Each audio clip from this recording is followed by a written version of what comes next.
Alors je reviens en astrologie stellaro-planétaire, ASP, sur la notion de négantropie et d'entropie et de Jupiter-Saturne.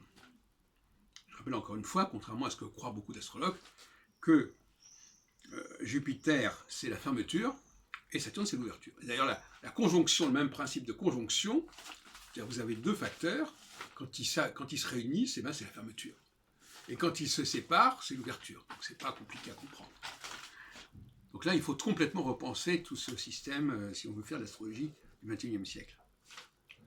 Alors, là aussi, ce qui est intéressant, c'est qu'on associe souvent le Sagittaire et Jupiter à l'étranger, alors que l'étranger, justement, c'est anthropique. Le fait d'aller à l'étranger, c'est une façon de dépasser les frontières, de nier les frontières. Et donc là encore, c'est Saturne qui a cette capacité d'être en contact avec l'étranger, d'englober, d'ouvrir de plus en plus, et Jupiter, au contraire, qui est limité, qui est souverainiste, qui est dans ses frontières. Et oui, là, il y a un énorme malentendu en astrologie, de ce point de vue-là, et c'est très grave, parce que ça fausse complètement l'analyse. Actuellement, nous avons un Saturne qui est en phase anthropique, c'est-à-dire qui est en Capricorne, donc il est déjà éloigné d'Antares, qu'il a croisé à 9 degrés du Sagittaire, et on voit que les choses ne s'arrangent pas sur le plan géopolitique. Les incidents d'aujourd'hui ou d'hier, avec les pétroliers, etc., qui ont été attaqués, créent une tension supplémentaire. Parce que Saturne, c'est très bien, mais ça s'étend.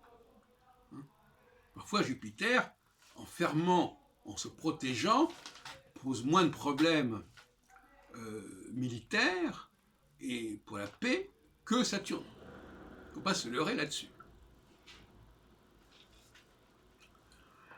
Là, Saturne, il intervient. Il se sent concerné, rien ne l'arrête. Il n'y a pas de frontière avec Saturne.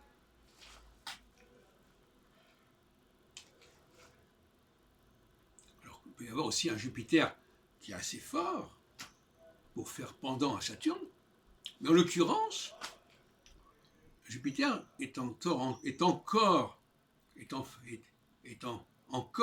en phase de conjonction avec Antares, puisqu'on est toujours dans Antares dans les deux cas, actuellement c'est comme ça.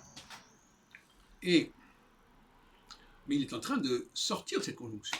Or la conjonction renforce Jupiter, alors que l'opposition ou la disjonction dans le système ASP renforce Saturne.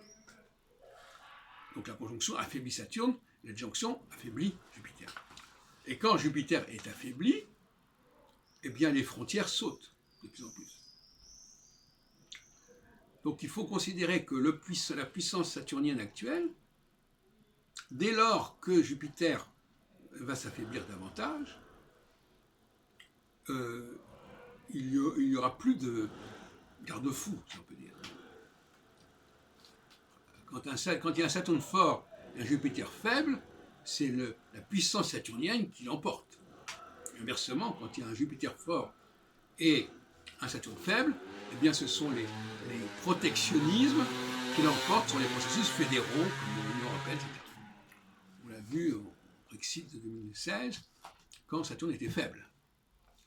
Voilà. Donc il faut comprendre ces règles du jeu, c'est pas très compliqué, c'est une astrologie qui est extrêmement simple, et c'est ce qui fait sa force, parce que tout le monde peut la comprendre, alors que l'astrologie traditionnelle actuelle, elle est très hermétique par comparaison.